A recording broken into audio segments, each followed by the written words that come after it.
Is this Sam's Club Australian grass-fed, grass-finished ribeye good value, tasty, and safe to eat? Stick around and find out. We're here to talk to you about this.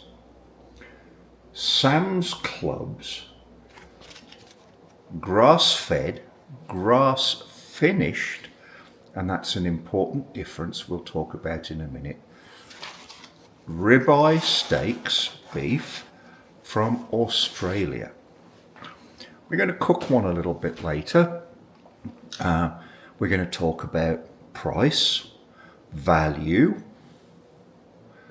Is meat imported from Australia safe? I think so, but we'll go into that in some more detail. And I do have ethical concerns about this meat, which we'll talk about right at the end of the video. So I hope you think it's interesting. Stick around and we'll go through them one at a time. Sam's sells these as a 2-pack. I'm going to cook the top one for you today. It's got a little bit of marbling than the one on the bottom, so it'll probably speak better for their steak. Please take a close look at the packaging. 100% grass-fed and grass-finished boneless beef ribeye steak. All natural, I'd hope so. No artificial ingredients, and it was US inspected and passed by the Department of Agriculture on importation. If you take a good look at the shrink wrap, it just mirrors what it says on that sticker. So here's the reverse side with the nutrition sticker. You'll see there's no other information on the shrink wrap. So let's zoom in and take a look.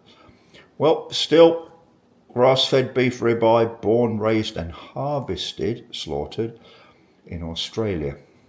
Most important thing I think we want to look at is how much we paid. Now, I bought these because they were $2 off a package. So I paid $17.20 for 1.26 pounds of beef, which is $13.65 a pound.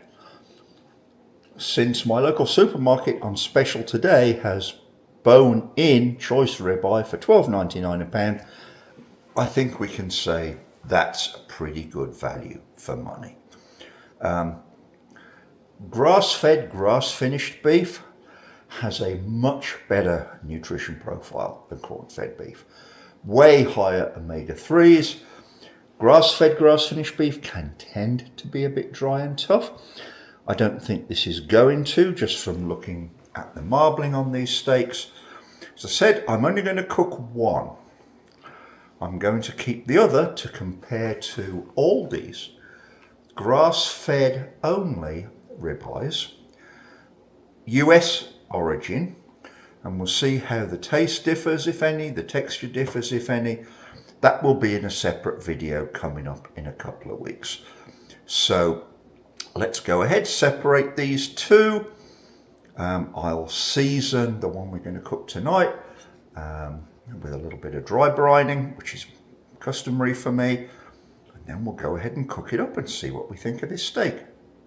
So here's our grass-fed, grass-finished Australian ribeye steak. We're dry brining it, just sprinkled each side with some kosher salt, and we're doing that in a meal prep container just for convenience and storage. I hope you can see this pretty well, but this fat colour tells me this is truly a grass-fed steak because it has a little bit of colour to it and it isn't white. I'm looking forward to cooking this and seeing what it tastes like. So here's our Sam's ribeye after it's been dry brined in the fridge for a little over 4 hours, turned halfway through. Looks good. Still am surprised at the amount of marbling in this for a grass-fed, grass-finished steak, but let's get it into the pan and see how it tastes. I think we'll use a little butter with some oil to buffer the butter a little bit, and we'll have this on a plate and tasted wiki. So, these steaks were imported from Australia.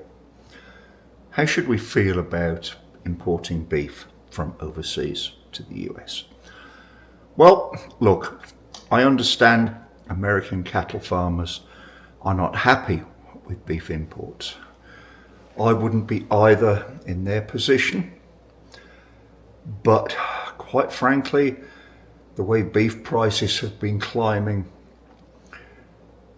retail customers really just need some respite and alternatives. I'm sorry to say that, but it's true. Now, let's talk about food safety, which is often brought up in this context.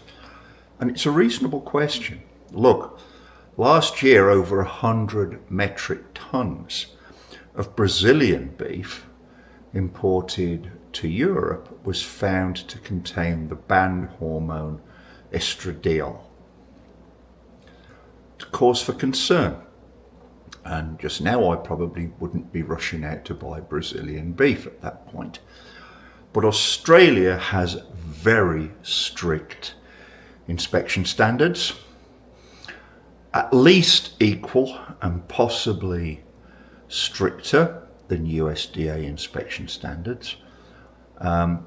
As this was slaughtered in Australia, you'll note there's no USDA grading on this beef, like choice or prime, nor could I find the Australian equivalent anywhere on the packaging or on the Sam's Club webpage for these steaks.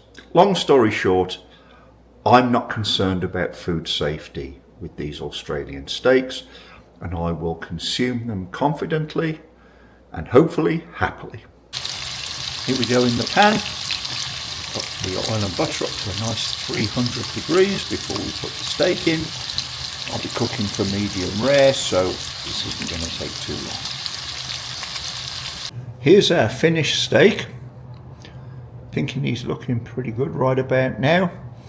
So we'll let him rest for just a couple of minutes and we'll slice a couple of pieces off, tell you how it tastes. Okay, so how's our steak on the 3 T's? Taste, tenderness and texture. Let's have a bite. Cheers everyone. Okay, how's it done on the 3 T's score? Taste, excellent.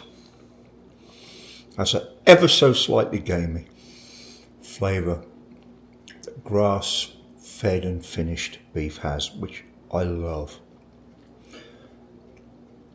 Texture, just right. It's not overly hard. Once it melts in your mouth, but grass-fed beef typically doesn't. Tenderness, this is not tough, which a lot of grass-fed, grass-finished steaks can be if you're not careful. Delightful. Tastes great. For the money, this is an exceptional steak. So based on, safety, thumbs up. Price, fair. Taste, thumbs up. And you'll see my closing statement for the one concern I have over this steak. Ladies and gentlemen, thank you so much for watching. I hope you appreciated this review of Sam's Club's Australian sourced, grass-fed, grass-finished ribeye steaks. Hello everyone, so here we are at the end of the Sam's Australian grass-fed, grass-finished ribeye steak. We found it to be tasty, fair price, safe meat, all thumbs up. I'd be interested though, let me know in the comments if you're open to buying imported meat or if you think we should support American beef ranchers. Now, earlier I mentioned ethical issues. This meat is halal. There's a very small mark on the label, which I looked for and missed. So while Sam's does label it, it's not on the shelf edge, it's not on the price sticker, but it is there. But it's incredibly small, and I don't think most people would know what it is. Just about all Australian meat is halal, by the way, because they export mostly to Islamic countries. What does halal mean? Means, in this case, the cow had to be killed by a practicing Muslim by having its throat having its throat slit while the exhortation of Bismillah, Allahu Akbar, in the name of God, God is great, is announced. Now, knowing this, I think we fall into 3, maybe 4 groups. There are going to be those, frankly, Muslims, who sort out halal meat, and they're going to be joined with those people who frankly don't care whether it's halal or not. And I get it. Then there are going to be those people who are concerned about animal welfare. They may have an objection, serious objection to buying halal meat. And there are those who aren't Muslim and may have religious reservations about buying this meat. I'll tell you that in other countries, particularly Britain, there's a very vigorous debate about halal butchery going on at the moment. My personal position is, frankly, Sam's free to sell halal meat. Costco does too, mostly their lamb.